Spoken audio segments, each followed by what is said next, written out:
여러분 안녕하세요. 포포입니다. 오늘은 빨간머리 앤을 그려볼 건데요. 얼굴을 좀 제대로 그려보고 싶으신 분들에게 약간 지루하더라도 참고가 될 수 있도록 길게 촬영을 해봤고요. 여러분들이 이 영상을 보시고 꼭 좋은 도움이 되었으면 좋겠습니다. 자, 그럼 시작해볼까요? 우선은 피부톤을 깔아주고 저는 코를 중심으로 작업을 해요. 이게 정답은 아닌데 코가 얼굴의 가장 중앙 부분에 있기 때문에 옆에 눈이나 입이나 이런 부분 이목구비를 잡을 때 좋아요. 저 같은 경우에는 스케치를 하지 않기 때문에 더더욱 코부터 하는 게 중요하고요. 그리고 눈동자를 채색할 때에는 눈 시작하는 앞머리랑 꼬리 쪽 중심으로 섬세하게 색채를 넣어주는 게 중요하고요. 눈동자는 조금 귀찮더라도 좀 여러 가지 색채를 이용해서 눈동자의 밑에 부분은 최대한 밝고 맑게 위로 올라가면서 점점 어두워진다는 생각으로 좀 차례차례 색을 겹쳐서 표현해줘야 깊이감 있는 눈으로 표현을 할 수가 있어요. 지금 N의 눈동자 같은 경우에는 안쪽에는 좀 투명하게 하늘색을 썼고요. 바깥쪽에 울트라마린을 살짝 물을 많이 써서 쓰면서 위쪽으로 갈수록 좀 진하게, 근데 아무리 진해도 눈동자 바깥 부분을 너무 진한 색으로 쓰시면 안 되고요. 눈동자만 좀 까맣게 표현하셔야 하이라이트를 썼을 때도 눈이 살 수 있어요. 그리고 하이라이트 같은 경우에는 저는 역시나 화이트 잉크를 사용했어요. 만약에 마르시고 나서 그린 다음에는 뭐 아크릴 물감이나 과슈 물감을 사용해도 아마 올라갈 거예요. 그리고 속눈썹 부분이 많이 중요한데 뭐 우리 실제로 화장을 할 때는 뭐 이렇게 마스카라 같은 거 할 때 좀 어렵잖아요. 그런 것처럼 여기서 속눈썹도 뭉치지 않도록 잘 관찰을 해보시면 속눈썹에서 좀 이렇게 입체감이 드러나기 위해서 똑같이 어두운 색으로 쭉 하기보다는 약간 중앙 중심으로 어두운 색을 써주시고 양옆에는 조금 더 색을 연하게 해주는 게 입체적으로 볼 때 좀 좋고요. 그리고 눈 밑에 하이라이트라든지 또 주근깨를 그릴 때에도 색깔이 다 똑같이 진한 게 아니라 약간씩 진하고 또 물을 타서 연한 그런 부분을 잘 살려줘야 입체감이 좀 살아날 거예요.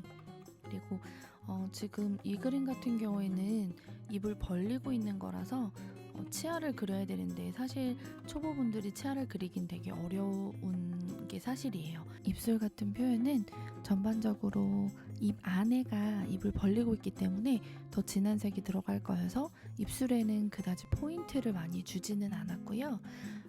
이의 색상 같은 경우에는 입술 안쪽에 있지만 너무 이렇게 동떨어진 색이 아니게 약간 회색이나 좀 물을 많이 섞은 갈색으로 밑바탕을 좀 깔아주고 안쪽에 입에 좀 짙은 부분을 칠하면서 좀 밖으로 처음에 삐져나간 부분들을 다듬어주는 식으로 작업을 했습니다. 지금 머리에 간단한 화관을 쓰고 있는 모습이어서 꽃을 그려 넣고 있는데 여기서 제가 포인트를 둔 부분은 얼굴 중심의 그림이기 때문에 꽃은 좀 대충대충 하는 느낌으로 너무 디테일을 살려주지는 않았어요. 오히려 꽃보다는 머리카락과 뭐 주근깨, 눈 이런 부분을 더 신경을 썼거든요. 그래서 머리카락 같은 경우에는 전체를 통으로 그라데이션을 먼저 해주시고요. 그 사진이나 이런 걸 봤을 때 어두운 부분과 밝은 부분이 명확하게 있을 거예요. 그래서 그런 거를 통으로 일단 면으로 흐름상 그라데이션을 해주시고요. 그리고 너무 차이가 나지 않는 색으로 해주는 게 중요한데 약간만 좀 어둡거나 좀 그런 색깔로 결을 이제 중심에 포인트 되는 부분만 결을 살짝만 넣어주시면 좋을 것 같아요. 이때 너무 밑바탕 색을 칠한 거랑 결을 나타낸 색이 차이가 많이 날 때는 좀 머리가 떡진 것처럼 표현되니까 이 부분만 좀 주의를 해주시고요.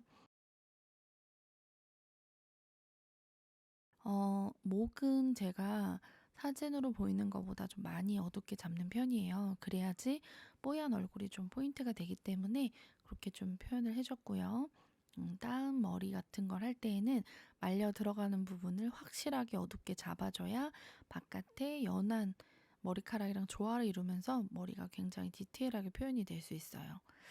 그리고 뭐 꽃이나 이런 덩굴 이런 부분은 확실히 좀 2번, 3번 손을 안 대고 그냥 맑고 간단하게만 표현을 해줬어요. 끝까지 좀 얼굴 형태가 틀린 게 없는지, 뭐 저는 스케치를 하지 않기 때문에 틀린 게 아무래도 있을 수밖에는 없거든요. 그래도 최대한 맞출 수 있는 부분 조금 더 끝까지 한번 건드려 주고요. 마지막으로 윗부분 머리카락이랑 이런 세세한 부분을 약간씩만 만져주면 이제 그림이 완성될 것 같은데, 여기서 여러분 제일 중요한 게 있어요. 잔머리를 그리는 게 머리카락 그리는 거의 거의 핵심이라고 보시면 돼요.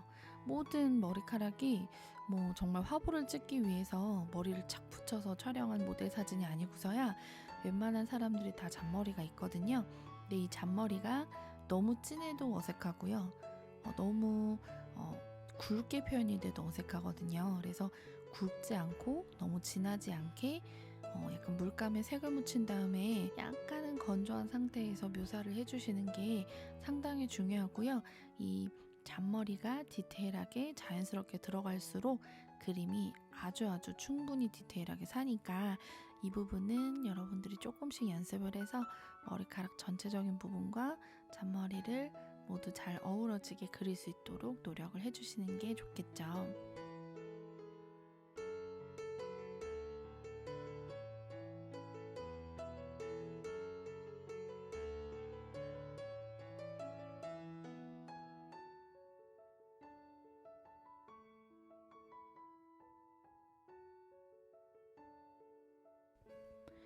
자, 이렇게 그림이 모두 완성되었습니다. 여러분 어쨌든 되게 긴 시간인데도 집중하고 보시느라 너무너무 고생 많으셨고요. 필요한 부분이 있으시다면 천천히 보시면서 따라해 보시거나, 또 어려운 부분이 있으시면 댓글로 남겨주시면 제가 열심히 답변해 드릴게요. 여러분, 그러면 저는 다음에 좀 더 좋은 컨텐츠로 다시 돌아올게요. 여러분 안녕.